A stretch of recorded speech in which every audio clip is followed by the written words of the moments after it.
right, here we go. Another week, another episode. Yep, it's good to be back. Community Conversation Season 2, Episode 2. Remember, we're talking about parenting in this season. So we're just going to be sharing some insights and just hear what you guys have to say. Today, we're going to talk about parenting through the stages. Because From different birth, different ages, different needs, different requirements. Yep. And all of that. And we've basically gone through from birth. It's been a while. all the way to teenagers now. We have two teenagers. And that's a teenager. The youngest is a teenager too. And a 10-year-old going on 18. So different ages, different needs, all of that, and then also different personalities. Yeah. Our boy, I think it also varies according to gender too. Yes, because boys are different from girls at different ages. They have different needs. Yeah. So let's talk about, because I know you're an early childhood expert. I'm not an expert. But I love the early years, like children younger than 5. Those years are very exciting. There's so much they're learning. I think sometimes as parents, because they're so cute and they're so adorable, and especially if it's your first, there's a lot of firsts happening. They're walking for the first time, all these things. So we don't really realize how much is happening between those first 5 years and how much we contribute to their long-term development in that first 5 years. So those first 5 years are very important. They're the foundation on which you're building for your kids. So you want to ensure that you're looking at certain things like their training, their eating habits, how you deal with tantrums, everything, because it all contributes to what's going to happen as they get older. Right. So what happens if a person does not look at those things? What are some of the impacts of that? What are some of the effects of that? Well, sometimes people neglect, especially with training, because everything is so cute. They throw a tantrum, it's kind of cute.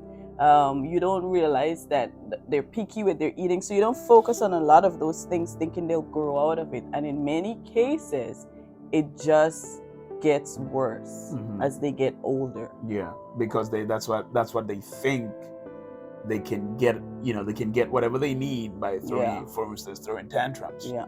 So, do you ever remember tantrums? Oh, we had.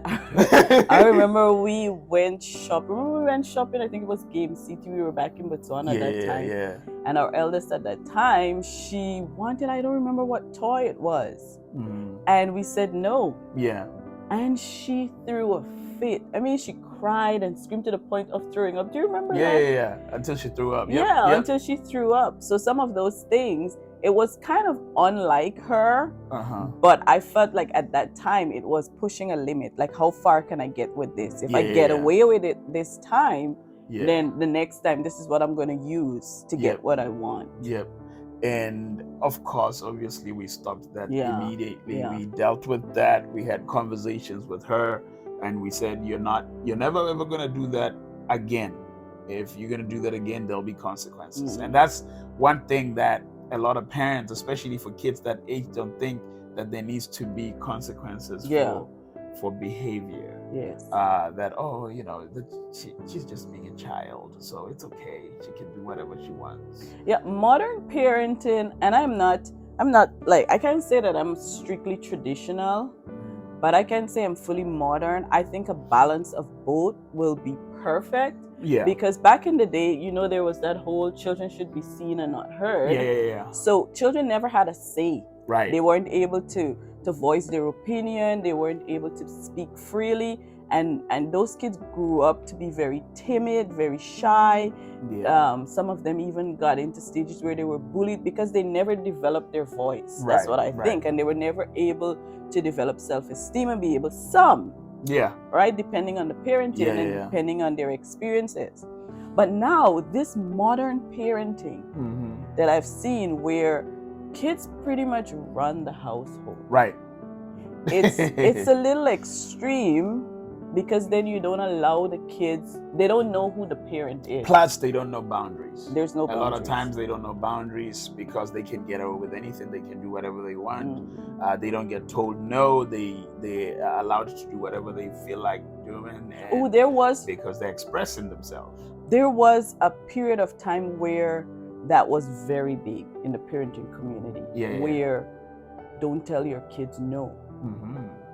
And that, I think, led to, this is my personal opinion, I felt like it led to kids not being able to develop self-control. Yes. I think that was very instrumental in teaching a child that internal boundary that you set when you say no, even though it's something that the child wants. It builds and grows with them as time proceeds. But when they're never told no at home, and then, I mean, think about it.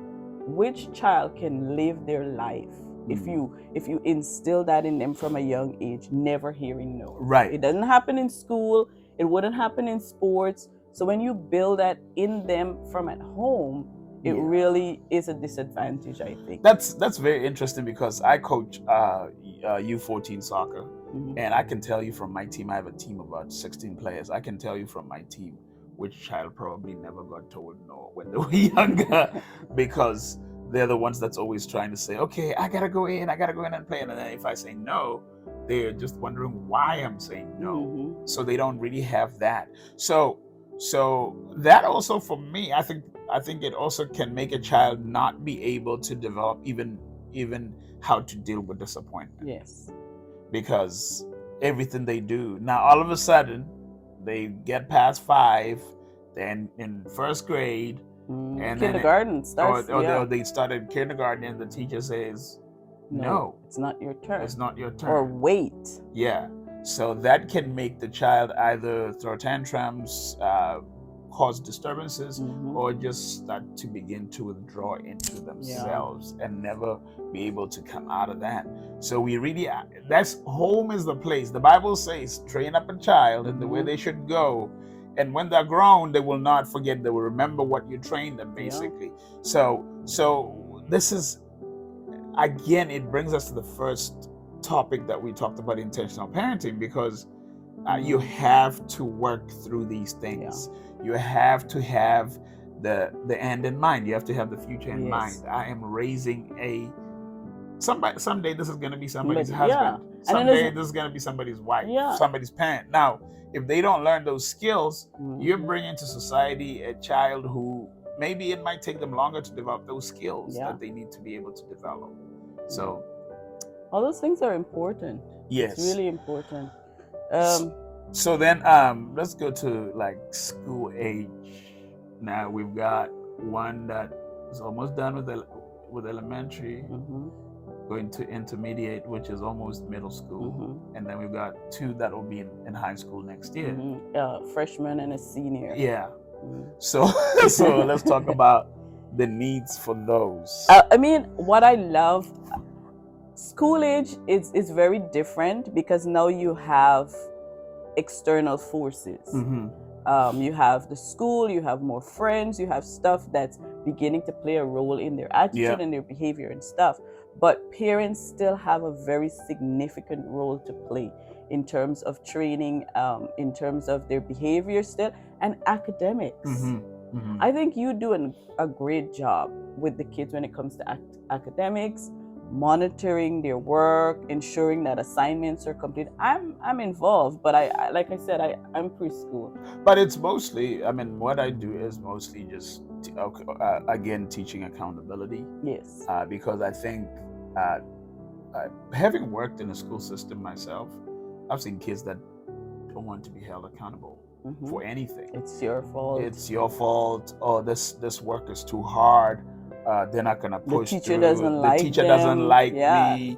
That kind of stuff. Or some kids. Nobody listens to me. So you gotta learn. We have to be able to bring accountability in that kid's life. So part of that is, I know parents, you're tired from work and all that stuff, is from the beginning doing work with them. Yeah. I think So for us now, we no longer have to do a lot of work with them because they're already in the routine. They already Yeah. learn the system.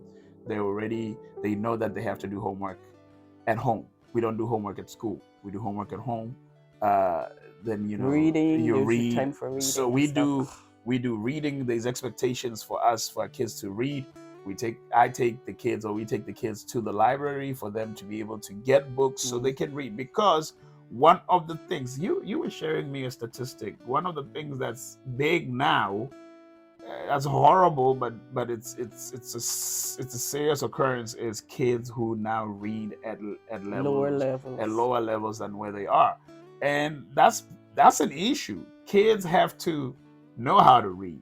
And the thing about that is that people think that reading begins when you start school. And I think that's why I'm talking about that 1 to 5 year, that birth to 5 year.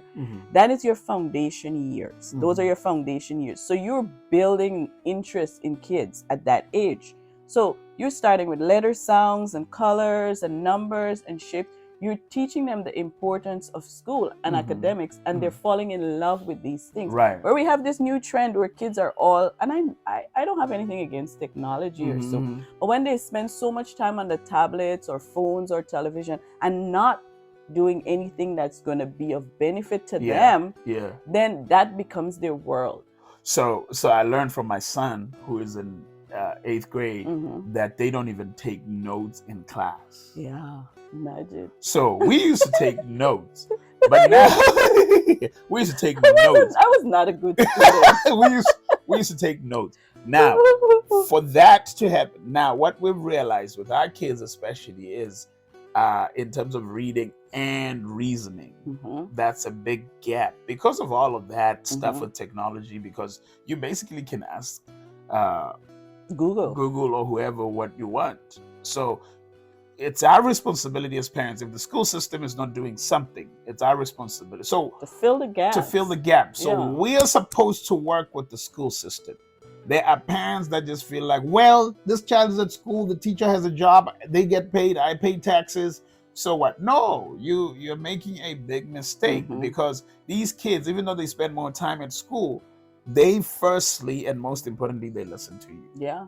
So you have to, if you've created that type of relationship, so you have to be able to have expectations. So for me, for us and our family, we do have expectations. Expectations, not in the sense of perfection, but in the sense of at least you got to put some work into it. You got to make sure you're doing all even that. simple conversation with kids. Talk with your kids as they grow. Ask them questions. How was your day? And our son is good at these. Good. Okay, fine. But now you want to push them to the point where they're answering in sentences. You're building, you watch a movie. What did you like about the movie? So you're getting this comprehension. You're getting them to talk back to you. Yes. They're building their sentences. They're building vocabulary. So all these things help with reading and academics and stuff. But parents do have a big role to play in it. Yeah. Now I want us to, before we round this up, I want us to talk a little bit about faith.